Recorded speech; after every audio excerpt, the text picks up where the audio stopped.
আমার কাছে কমেন্টে অনেক ছেলেরাই জানতে চেয়েছে যে তারা যদি টানা 1 মাস অবধি মাস্টারবেশন না করে বা স্পাম হোল্ড করে রাখে তাহলে তাদের শরীরে কি শারীরিক কোনো চেঞ্জেস আসবে, তাদের স্পামের কোয়ালিটি কি বাড়বে, শরীরে কি এনার্জি বাড়বে।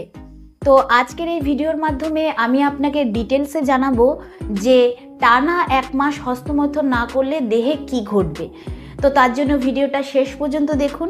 আর ভিডিওটা শুরু করার আগে বলবো যে এরপর আপনি কোন ভিডিও দেখতে চান নিচে কমেন্টে জানান। সব থেকে বেশি যে বিষয়ে কমেন্ট আসবে আমি কিন্তু সেই বিষয়ে ভিডিও করে আপনাদের কাছে নিয়ে আসব। নমস্কার, আমি মাধুরী দাস, হেলথ কনসালটেন্ট। তো চলুন শুরু করা যাক।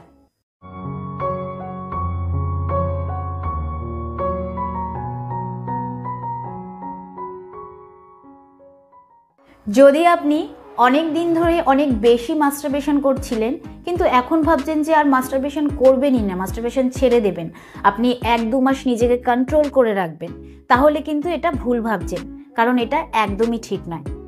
যদি আপনি 1 মাস বা 1.5 মাস আপনার বীর্যকে আটকে রাখেন তাহলে এতদিন ধরে যে আপনি আপনার বীর্যটাকে আটকে রেখেছিলেন, জমিয়ে রেখেছিলেন, সেটা কিন্তু নাইটফল হয়ে বেরিয়ে আসবে।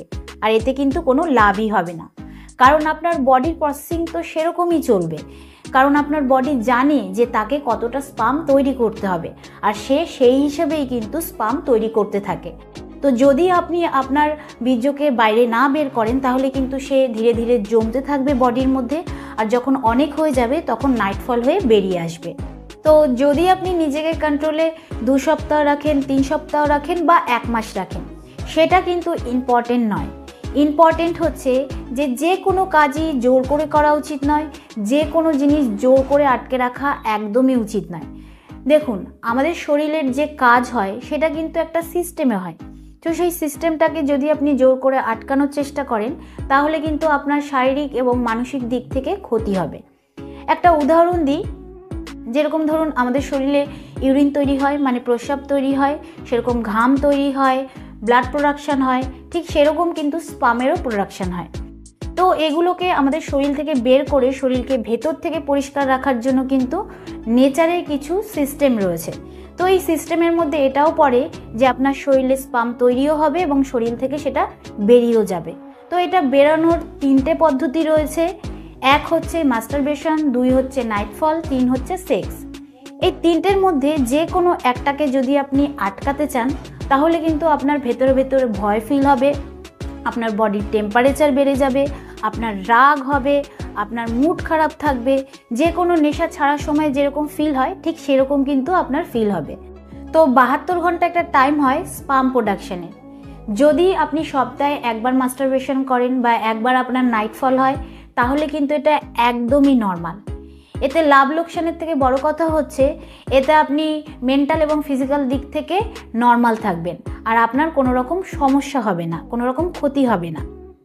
কিন্তু যদি কেউ বলে যে আমার বেরই হয় না, আমি বেরই করতে দিই না, তাহলে হতে পারে তার কোনো রকম সমস্যা রয়েছে, হতে পারে তার সেক্সুয়াল ট্রান্সমিটেড ডিজিজ রয়েছে।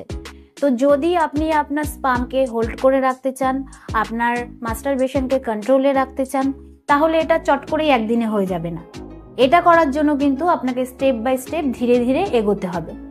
ধরুন আপনি আগে দিনে 2 বার করতেন, এবার চেষ্টা করতে হবে আপনাকে দিনে 1 বার করার। তারপরে কিছুদিন বাদে গিয়ে আপনাকে 2 দিনে 1 বার করার চেষ্টা করতে হবে, আবার কিছুদিন বাদে গিয়ে আপনাকে সপ্তাহে 1 বার করার চেষ্টা করতে হবে। এরমভাবে কিন্তু আপনাকে স্টেপ বাই স্টেপ এগোতে হবে আর সময়টা বাড়াতে হবে। কিন্তু যদি অনেক দিন পরপর করতে আপনার খুবই প্রবলেম হয় তাহলে কিন্তু আপনি সপ্তাহে 1 বার করে করতে পারেন, এটা কিন্তু একদমই সেফ। তো যখন আপনি এটা ধীরে ধীরে ছাড়ার চেষ্টা করবেন তখন কিন্তু আপনার বডি রিপেয়ার করতে শুরু করে দেবে, আপনার স্পাম ঠিক হবে, আপনার কনসেন্ট্রেট বাড়বে। যদি এই অভ্যাসটাকে আপনি একদিনেই ছাড়ার চেষ্টা করেন তাহলে কিন্তু সেটা সম্ভব না। একদিনে ছাড়ার চেষ্টা করলে কিন্তু আপনি নিজের ওপর কন্ট্রোল রাখতে পারবেন না, আপনি যেই কাজটা করতে চাইছেন না সেটাই আপনার বারবার করতে ইচ্ছা করবে। তাই এটা স্টেপ বাই স্টেপ করাই উচিত। তো আমি আশা করব যে এই ভিডিওর দ্বারা আপনি উপকৃত হবেন। ভিডিওটা কিরকম লাগলো অবশ্যই কমেন্টে জানাবেন। আজকের মতন এতটুকুই, আবার দেখা হবে পরবর্তী ভিডিও নিয়ে। নমস্কার।